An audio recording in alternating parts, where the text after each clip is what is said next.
Sweets. Welcome to Something Businessy. We've got Nichole here today, and I am so excited. I'm kind of fangirling a little bit with my girl, Michelle Puccinelli, and you're going to find out why as we break into this conversation because she works for a team that we might all be a little bit familiar with. Michelle, would you like to formally introduce yourself? And tell our listeners who you are and what you do. Sure. Thanks, Nichole. Well, I have to say, I'm fangirling. I joined you guys' brand camp this summer. I told you guys just so I could lurk, so I could just see what you guys are doing because I've been a big fan for a long time too. So I am currently the fractional vice president for Team Johnson, which is the suite of brands for Chalene and Brock and Brett Johnson, that family. So, what a lot of people are familiar with is Instaclub Hub, which is their brand that teaches people Instagram marketing. It's a membership. But they've got other brands in there as well. So there's a health and fitness membership called Phase It. There is a really big kind of business and online marketing course called Marketing Impact Academy. And then there's an actual physical product too called Push Journal. And then, Chalene's got a really big online presence in her podcast and her YouTube. And so that's kind of a fifth business center. So those 5 business centers are what I'm helping them run right now. I have a background of working with some local Boise businesses. I got to work with Miss Elena at Alyonka for several years. I helped run all the marketing for Foodland Market with Miss Hannah for a while, and then got to work with some other, little clients and stuff. But after a couple years of doing a lot of that, nitty-gritty client services, I agreed to work exclusively for the Johnsons. So that's what I'm doing now. But that is quite the breadth of a resume right there. Yeah, I've lived a couple lives. Yeah, and you look so young.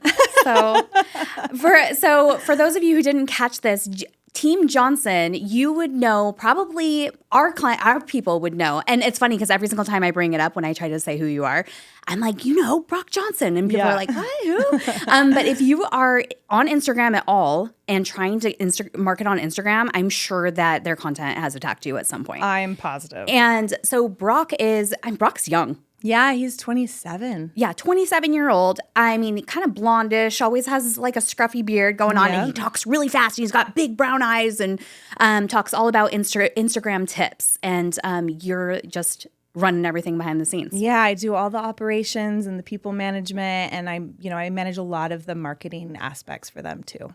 Oh, so good. So let's hear a little bit about Michelle. Sure. So where were you born? Where did you grow up? How did you end up to where you are today? I'm an Idaho girly. I was technically not born here. I was born in Washington State, but in the Tri-Cities. But I feel like I'm an Idaho native because I've been here since I was teeny tiny, since I was a baby. So it counts. I grew up in Idaho Falls. I'm a southeastern Idaho girl. And then my husband and I came to... we've known each other since we were in first grade. That's a fun little tidbit that people always think is hilarious. Is that an Idaho Falls thing? I don't know. I mean, we didn't date until we were in college. So, I'm like, we weren't actually high school sweethearts. It's not quite as weird as that. But we just both happened to come to Boise State. And we got married. And I was in Utah for 1 whole year. And then I was like, nope, back to Idaho for me. I love Idaho. I love being here. I love Boise. And I can't imagine, being anywhere else. So I've been in Idaho for a very long time. I love Boise businesses. Like I said, I've lived a couple lives because I used to be a teacher. So I started my career as a high school history teacher. Stop it. Yeah. And I taught German for 1 year even because that was my minor. So I just got them This is going to take a right turn because now I just want to know your skincare routine. I would like to know your cognitive vitamin supplements, your daily practice, your skincare routine. Listen, shout out to a local business. My skincare is Skin Owl with Annie. She's so amazing. Good. I need to have her on the podcast. She's so good. Yeah, so good stuff. Okay, sorry. You keep going. Keep going with your really extravagant resume. I loved teaching. I loved the lesson planning and the big picture side of it. I loved my students. But it's also a bummer, and public education can be really tough, and there's a lot of barriers in place. And so when I had my first kid, it was kind of an easy choice to step away and to kind of reevaluate what I wanted to do. I wasn't even necessarily leaving teaching. I was just leaving, an in-person teaching job. So I went into the online world. And from there, so for 8 years now, I've been completely remote in the online space. And I, taught curriculum for a while and built test prep and, test questions and stuff.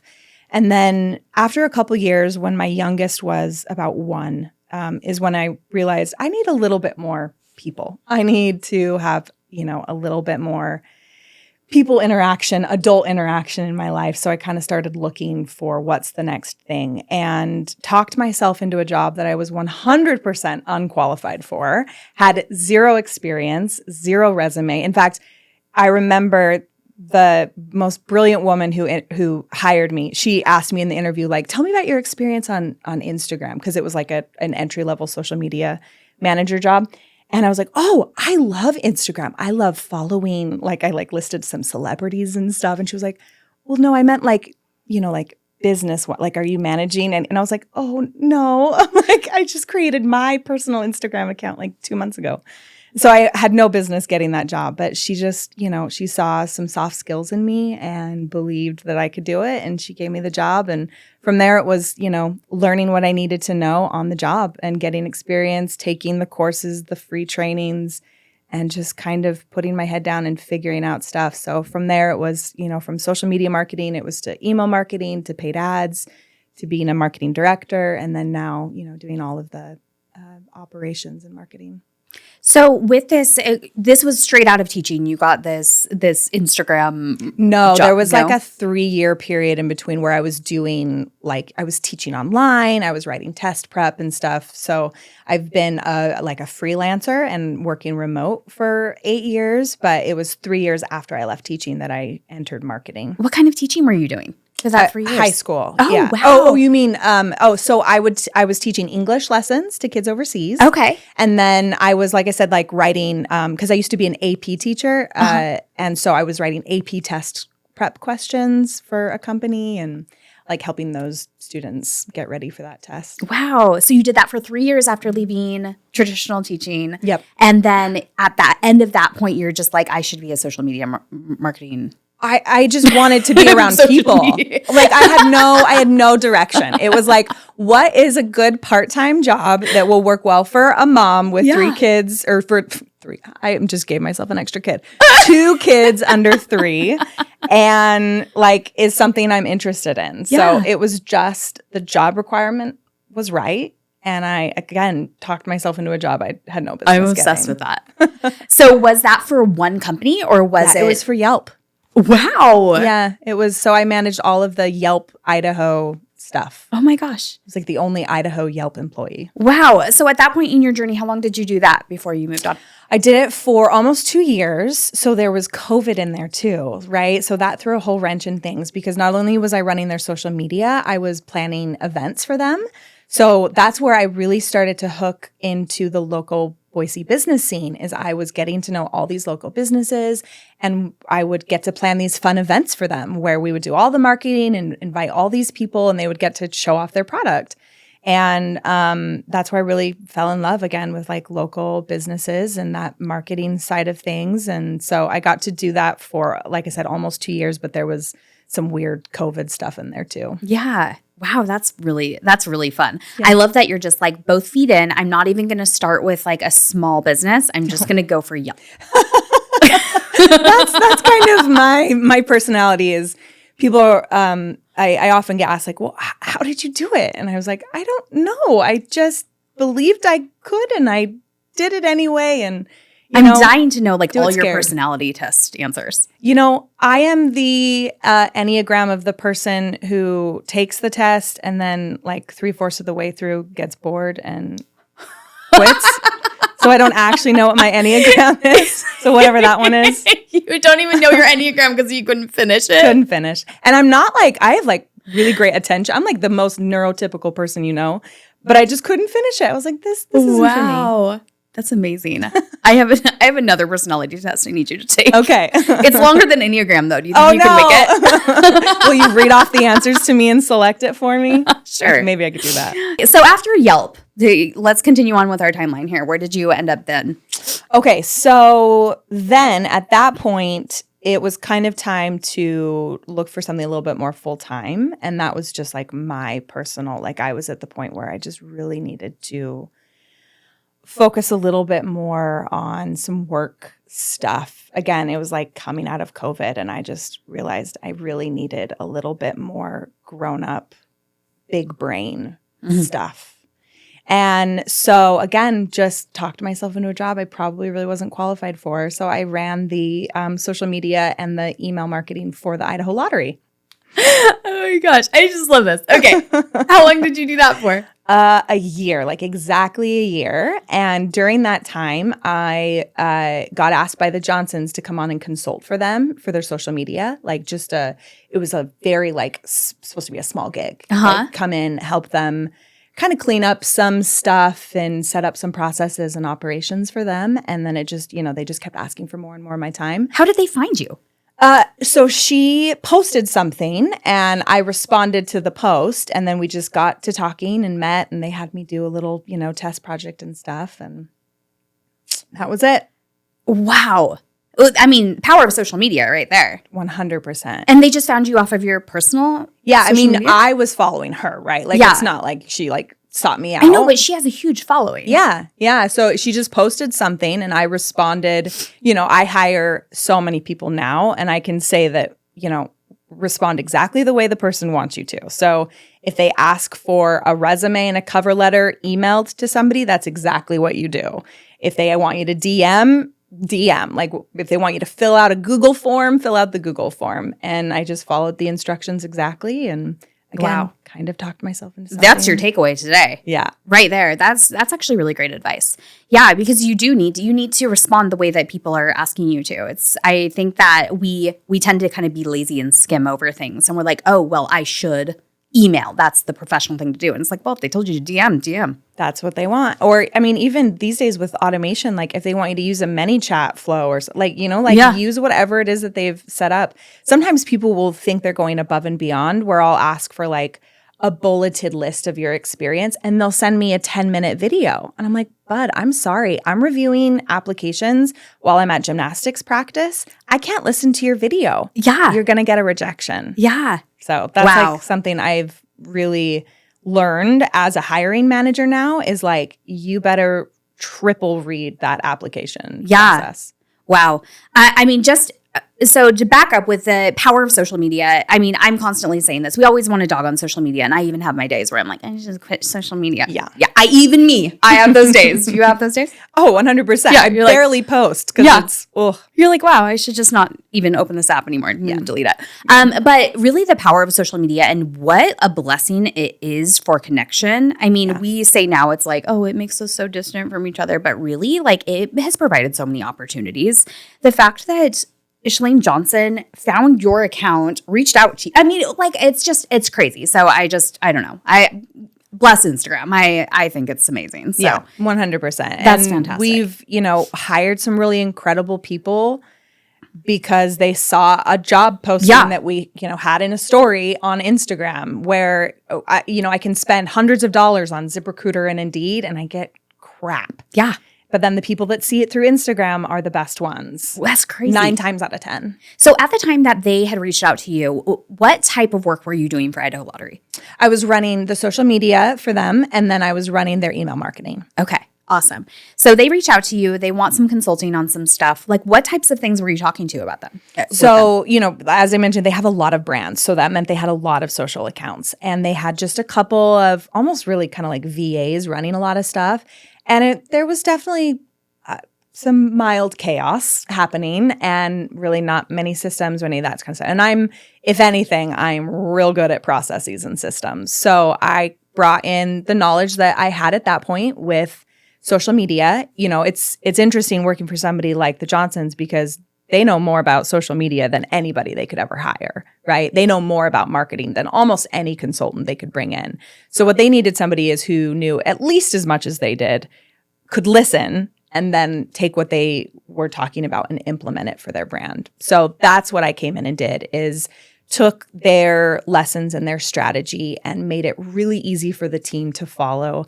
I always say my biggest job is to take care of the team members so that the team members can take care of the customers. So that was kind of really the first thing I did is I came in and made it really easy for those account managers to do their job, for us to create content, to work with the graphic designers and the video editors. And, it's a beast. There is hundreds of pieces of content that have to go through all of those social media accounts. And at that point, they were posting like 2 to 3 times a day. It feels like they still are. Accounts. It's like down to like 1 a day on some accounts, maybe twice a day on others. Because that's kind of his platform. His platform is Instagram. And repetition and quantity. Yeah, like that's. I mean, everybody has their own thing that they stand on, and Brock has always been like, you need to be showing up a lot. Yep. And so wow, that's got to be like. It was a lot. That's a lot. There was a lot of content passing through each week. And they didn't have anybody. They were the ones in communication with the VAs and all of these things. Kind of. I mean, there was definitely like, again, like the strategy they are, but there wasn't really anybody who was running those like systems and stuff. They had somebody, I think a couple of months had left and gone to go do her own thing. Mm-hmm. But there was no like marketing director in place. They were working with a couple different agencies at that point too. And so, that's always a little bit convoluted because the agencies have their way of doing things and they manage some things, but not other things. Mm-hmm. And then there were some team members and stuff. So I just kind of came in and helped clean up some of that stuff. And then we just started working together more and more and more. And they asked me to be their marketing director maybe 6 months later. Wow. And I did that for another year. And then about a year ago is when they asked me to be their fractional VP. So I've been doing that for a year. Wow. Yeah. What a journey. Yeah, for sure. So when you first got hired on with them full time, what parts of the job did you feel really equipped for and what things were, it feels like you put yourself into a lot of uncomfortable situations. So I want to know like where you were scrambling. Yeah. Definitely scrambling in the strategy part of things. Because again, I'm not that great at social media. I'm not great at content creation. I don't have a great design eye. So it was a lot of being willing to put in a lot of my own time, like I'm not charging them for me to go into Instaclub Hub and learn lessons. Like I was just doing that on my own and learning from them and learning their philosophy on things, and then taking what they wanted done and making it systematized and really easy. So again, like I am very good at operations. So that stuff was easy. I knew exactly, like as soon as I went in there, I knew exactly, what we needed to put into place. Mm-hmm. But I didn't necessarily know this is a good piece of content. This is a bad piece of content. Mm-hmm. And so, I really had to learn that quickly, learn their style quickly. When you're in client services, especially even if you're an entrepreneur and you're self-employed, you still have bosses. They're still your boss. And so you have to learn their style and what they want and what they like. And you better learn pretty quickly. Mm-hmm. Yeah. So just give us a gauge on how big was the team, would you say, when you started versus now? Can you kind of paint a picture of that? Let me see. So like I said, there were some agencies. Mm-hmm. So, obviously the agencies have their own people. But then there was maybe like 12, 13, just specifically Team Johnson, freelancers, employees. And over the last 3 years that I've been with them, we've cut ties with those 2 different agencies and then done a lot of hiring and really brought in a lot of like specialized folks. And at the last count I looked, we were at 43 team members. And are those freelancers or are you? It's a mix. Okay. Yeah. So I would say the majority is freelancers. These guys have really found a sweet spot of working with consultants and freelancers.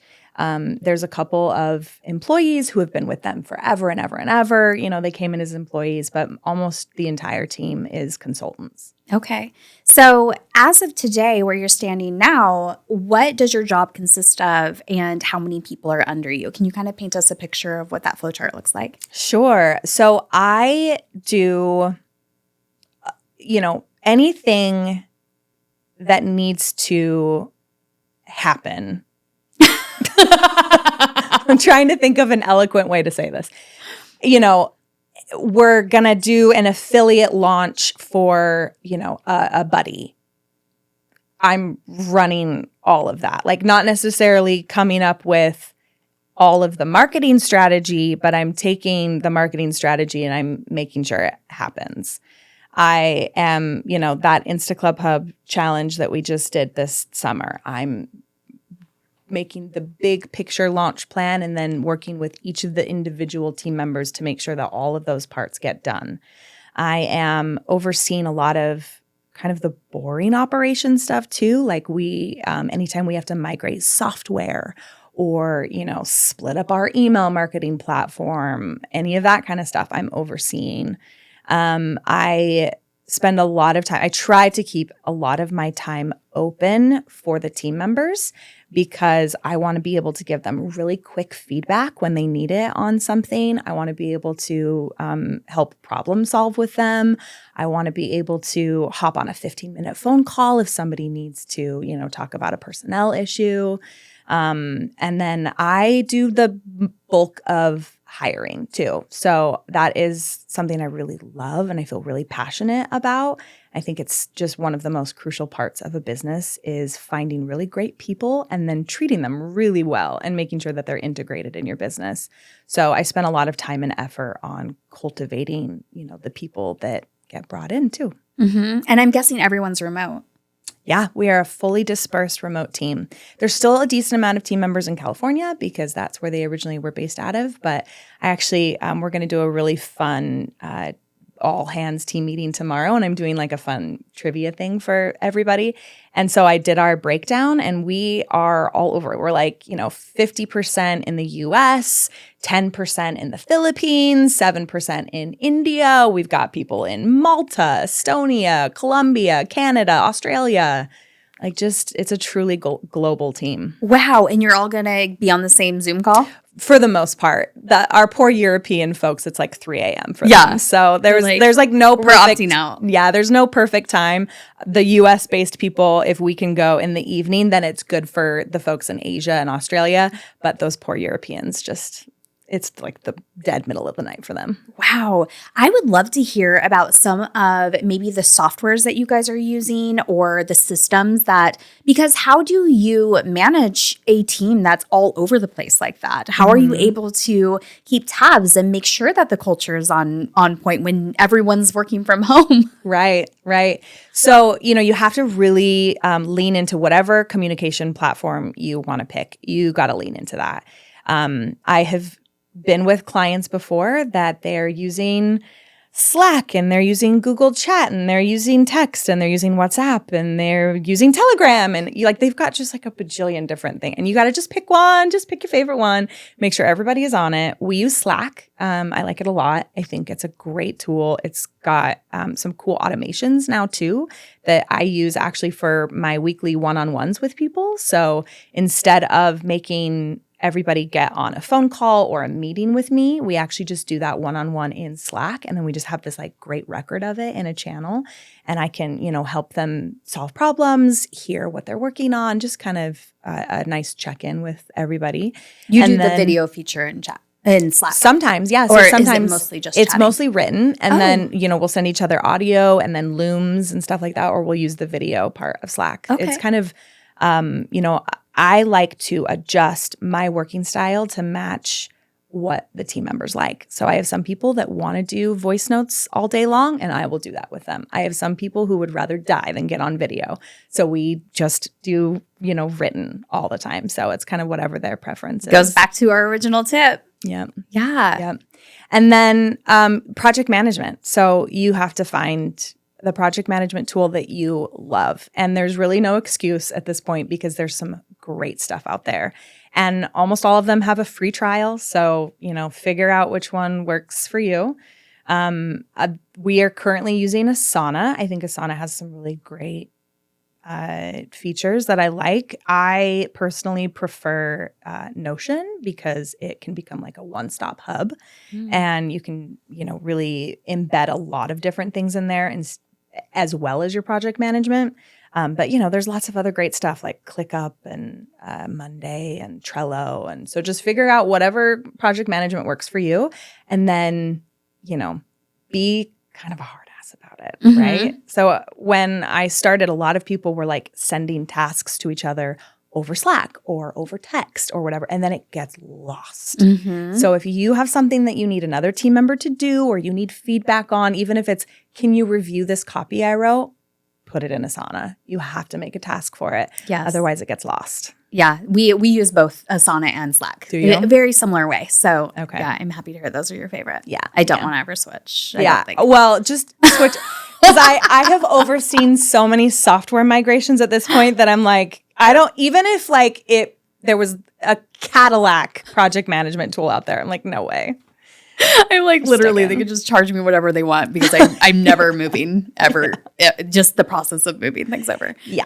So how are you using Notion right now? I've only partaked in other people's Notions, but partook. So partaked. I partooketh in. No, but I logged into Notion. I was like, I don't know how to do this. Yeah, And it's definitely overwhelming in the beginning. It's a great tool for the person who really understands it to build something beautiful and useful.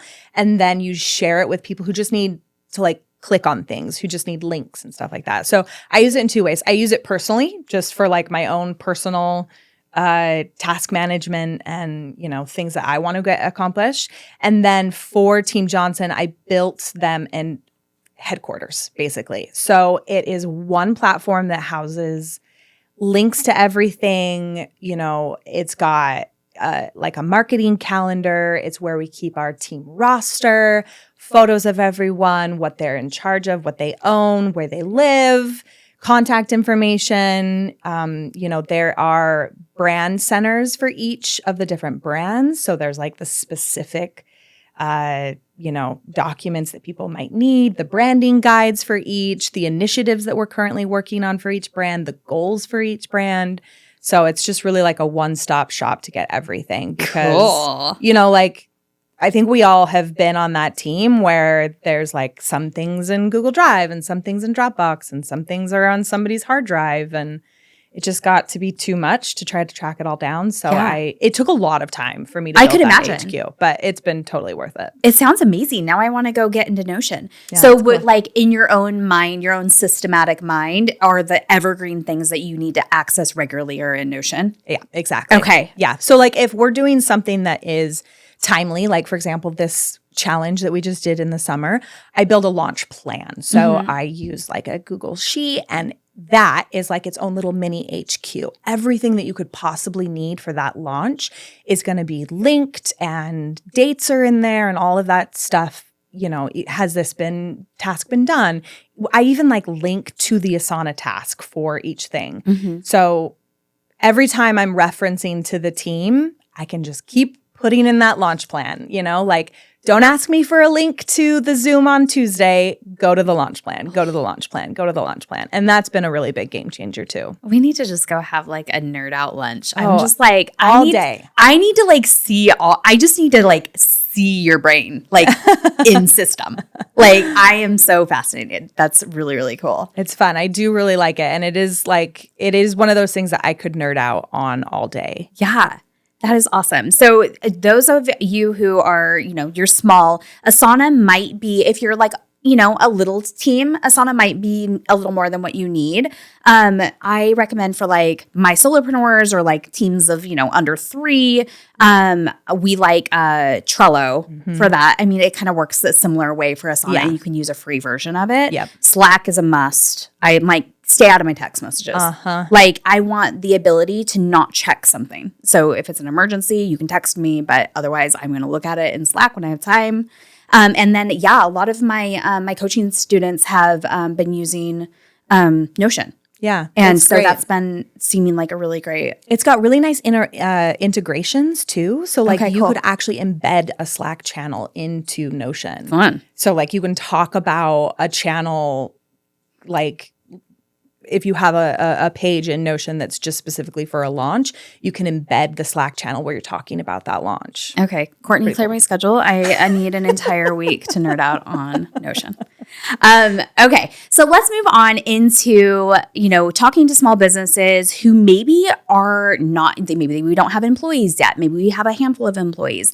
we had talked about maybe hiring VAs, like hiring overseas, just, subcontractors. Can you give us a little bit of insight on maybe somebody who's new to hiring or outsourcing? Yes. I think what you already mentioned with VAs is a great place to start because you can do it in a variety of ways. Like if you're a local brick and mortar business, you can find a local VA. Like when we say outsourcing, I think people still sometimes have a bit of an antiquated viewpoint of it where they're thinking of like, a call center in India or something. It doesn't necessarily have to be that, right? It just means that what you're doing is you're taking a few tasks a week that you do, that you don't have to do, that you as the business owner maybe shouldn't be doing anymore. And you find somebody who can do that. And one of the biggest hangups whenever I talk to people who are really ready, that they're like, oh, but it's only like 2 hours a week. Like I can keep doing that. And who wants to work 2 hours a week? And I say, there are a bajillion freelancers out there who are looking for a 2 hour a week client. Yeah. There are so many. So all you need to do is just sit down and figure out what are the tasks, the repeatable tasks that I do over and over again that aren't, going to be like sensitive information for my business, but need to get done and could be done by somebody else. Make a little list and then put it out there. And you can hire a freelancer. So that's a 1099 employee if you're in the United States. And you don't have to pay, employee taxes and all that kind of stuff. You have to be really careful that you don't misclassify them. So they get to work kind of when they want. They have their own equipment, stuff like that. But if it's somebody who's only doing 5 hours a week, I would definitely encourage you to think freelancer before employee. It's just much easier to find people out there who are looking for that little bit of extra, hours to round out whatever their full portfolio is. So starting with a VA I think is a really great place to do it.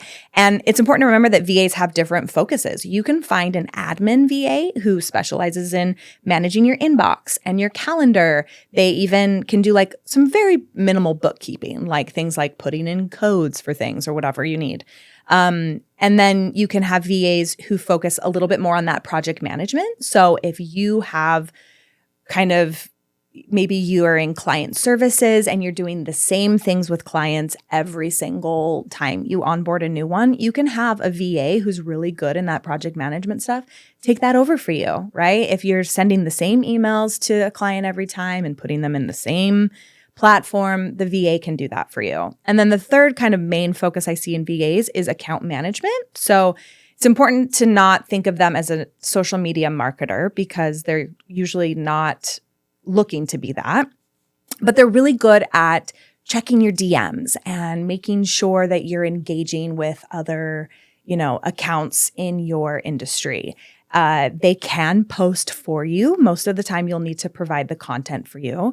So, for example, when I was helping Miss Elena at Alyanka, I had a bajillion photos and videos, but I didn't have time anymore to actually post those for her. So my VA took over doing that, right? She would go through all of these great photos and she would map out a content calendar. I would approve it, approve the captions, and then she would actually post them each day. So there's lots of little things that you can do to give yourself back 2 to 3 to 5 hours a week. And that's a great place to start. Mm-hmm. That's awesome. So where would be the place that we look for these people? The two places that you would probably start are specifically built for freelancers. So Upwork is probably the best one. And then Fiverr, Fiverr, is my second choice. Upwork seems to be a little bit better quality of freelancer. It also tends to be where you find people who want longer term contracts. Fiverr is better for like short term one-time projects, I find. And the nice thing is that these are really quite safe because you are paying Upwork. Of course, there's, a fee that comes with it. And then Upwork is paying the freelancer. So you're not exchanging money with the freelancer at all. You also have some protection. So if you've paid, let's say you and the freelancer agreed to pay a deposit on something, but then you don't get back the project, Upwork will refund. They will take out that money that was held in escrow for the freelancer and give it back to you. You can leave feedback. You can see people's work history on Upwork. You will be inundated. So if you post a job on Upwork, be prepared to get a lot of applicants. You can limit where you want applicants to come from. It could be, global. You could focus on certain countries. But there's a lot of talent out there that wants to work for you. You just have to get really crystal clear in your job posting and then be willing to spend a little bit of time on the hunt itself, Spend some time asking questions, doing little interviews, whatever it is. But, it's an art, not a science, hiring. So don't be afraid if you don't find them right away. And if you do find somebody that doesn't work out, that doesn't mean that, you should never outsource again. There's a perfect match out there for you.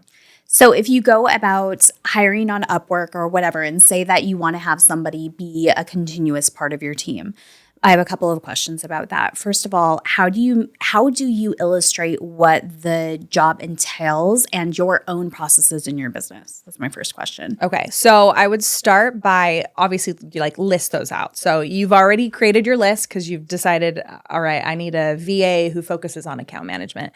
So make sure you have everything that you possibly think this person can do. You're going to want to list it out as these are some of the duties that I want you to do.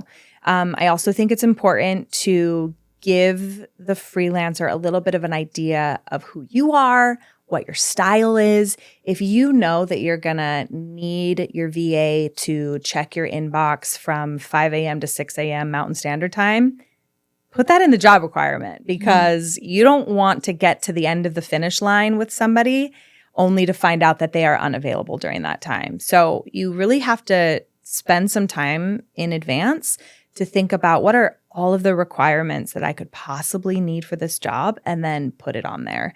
The other thing is, just like you're looking for a perfect candidate, they're looking for a great client to work for. So, spend some time making sure that your job posting reflects who you are. It's, you know this better than anybody, but your brand is an extension of you. And even your job posting should be in your brand voice and should reflect your brand's values because you want to hire people who are aligned with what you're putting out into the world. Awesome. Well, that was going to be my next question was how do you vet for culture? How do you make sure that this person is if they're living in the Philippines, How can you make sure that they're a good fit culturally? Right. I have a pretty extensive vetting process for no matter what the job is. Even if it's an entry level, couple hours, all the way up to a big strategy position. And it starts with very specific application instructions. So kind of going full circle to what we talked about in the very beginning, but I have very specific steps on what I want them to include in their application and how I want them to submit it. And if people can't follow that exactly, they get an automatic rejection. And that's a big part of working remotely, is if you can't follow written instructions and really be detailed, then unfortunately you probably can't work for our team because that's just the nature of working virtually. The next thing is then I do written follow-up. So then I have some a little bit more job specific questions that I ask over email. It's maybe 2 to 3. And it's just kind of to test out a little bit of does this person actually know what they're talking about? Do they actually have the experience? Maybe I'm asking about tell me about the tech stack that you have experience with, or, what's something about Asana that drives you nuts. I'm just trying to see does this person actually know what they're doing? And then if they pass that, then the top maybe 8 candidates will get an actual interview. And it's a 30-minute, I always tell them, this is our vibe check, right? I'm trying to see your experience, obviously, and ask you some questions, but this is the point where you're figuring out that culture stuff. So I try to ask questions that are obviously about hard skills. Do they know how to do the thing? But then also those soft skill questions what stresses you out and how do you handle that stress? What do you like to do on the weekends?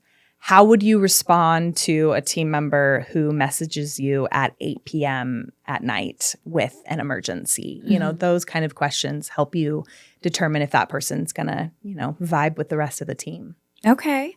So on Upwork, I have never hired somebody long-term on Upwork before. So is it something where it's like if you are hiring for a singular job or that you can get into an interview process for a continuous relationship? Correct. And at that point, are you still paying them through Upwork? Yeah, you can. So Upwork doesn't want me to tell you this because they want to keep you on their platform, right? Forever. But eventually you can kind of, once you like get somebody's personal contact information, and if it works for both of you, if you want to take it off of Upwork, then you can. Almost every single freelancer that we've hired off of Upwork, we've had like a test period on Upwork. Again, it's just really safe and easy. The freelancers like it because it gives them more experience on their Upwork portfolio. And then once we're like, yeah, this person is great, we want to work long term, then we would invite them to, get paid through PayPal or, we could even do a direct deposit or whatever. But we require everybody to be on our communication platform. So even if they're still hired long-term through Upwork, all the payment is happening through Upwork, they still have to be in our Slack and our Asana. So we can communicate with them outside of Upwork really early on. How do you trust that, like, to give them passwords and logins and letting them be on your Asana and knowing that they're not going to like accidentally go start archiving things or that is what makes me believe me, that was like probably one of the biggest hangups. Because I'm a bit of a control freak. No. So yeah, I mean, shocking. I'm sure that doesn't come out in my personality. That was something I really had to kind of learn. And that was actually something that the Johnsons really kind of taught me because they've been in business for 25 years now. And, sometimes you have to just kind of roll the dice. And you do your best, right? You do your best vetting and you can check references, obviously, and you can check work history. And you don't just give people the keys to the castle right away. But sometimes you do kind of have to gamble. There was a time where we hired a developer to do something for us and he left on some switch and it double charged. I want to say it was 700 credit cards. No. Yeah. It was at the last time I was at ConvertKit. No. And I had to like refund all those people. So that was great. So that happens, right? Like sometimes that kind of stuff does happen and it's always an opportunity to learn how to prevent it from happening in the future. And, you correct the mistake as best as you can. And then you remember for next time. As far as passwords go, for sure have a password sharing app that keeps it encrypted and safe. We use 1Password. It's a really great one. It's where you can create like special vaults. So let's say I have a developer and he needs access to 2 specific accounts. I can put just those 2 passwords in his vault. So that's the only thing he has access to. We can also, change those passwords really easily and kick him out or require 2-factor authentication for everything. So, you keep to the chest as many things as you can, but then there are some things that you have to, just let happen. If your software allows for multiple users, go that route instead of sharing 1Password. Sharing 1Password is, the best and easiest way to get hacked and to get everything completely destroyed. So if you have multiple users, use multiple users. But if not, then a password sharing app is a great, great tool. Can you use a password sharing app for Instagram? Yes, but it's the same password. Okay. Like there's 1Password. There's one login for every single Instagram account. So you could put the backup codes and the password and stuff into that password sharing app, but everybody's using the same password. Come on, Instagram, get with it. Yeah. We want users. I know. Silly. I know. And I also don't like that they max out how many accounts I can have. I know. I've got them logged in on my iPad and my. I know. You're like, I am a multi-interested woman. Let me do my thing. I know. And they're actually all my business. Right. They're all my personal businesses. Oh, too bad. What is the world we live in? I know. Oh my gosh. Well, are there any other tips that you could share for small business owners on maybe getting organized, maybe growing a little bit. You have given us so much good stuff to chew on. Yeah, I think that as I've worked with a lot of different clients and owners, and they've been just a wide variety of sizes and support, one of the best things you can do for yourself is start documenting things as you go along, because there's nothing that will prevent you from outsourcing more than the overwhelming task of trying to help somebody else learn what's in your brain.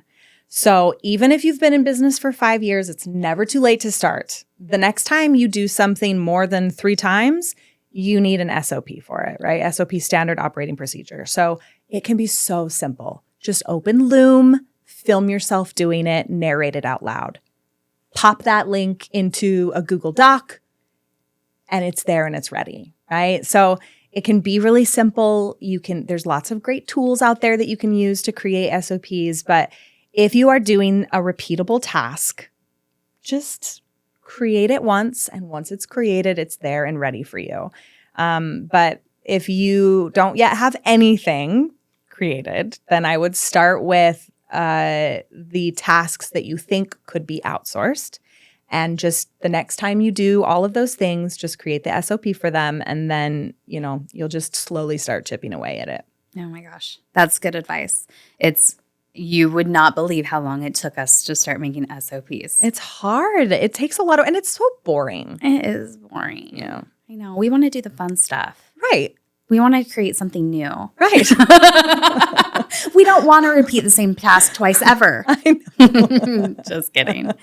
Well, thank you so much. Welcome. What a fun conversation. Thanks I for love having getting me. in your brain. This is like, you are an enigma to me. And yeah, I'm serious about lunch. We need to go do a lunch. Yeah, I'll show you my spreadsheet. Ooh, well, don't say that. Courtney's going to want to come. She's invited. Okay, Courtney, you can come.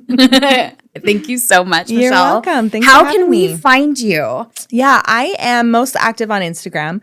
And by active, I mean, I'm in my DMs and I'm lurking in other people's stories. Because I'm working exclusively for the Johnsons, I'm not seeking any additional clients right now, but I am so happy to have these conversations. I am talking to people constantly in my DMs, sending them tips and tricks. And if I, have a recommendation for a job or something, I'm always happy to pass it on. So you can just reach out to me on Instagram. I'm just at Michelle Puccinelli. Good luck spelling it. You want to spell it for them? Sure. Puccinelli. And we will put it in the show notes too. Perfect. But she is actually a really fun follow. She's down talking herself. Her stories are always good. She's got some good memes posted every now and then, some good commentary. I'm a fan. So thank you so much for joining us today. Yeah, I'm a fan too. Thanks for having me. All right. Catch you later. Bye.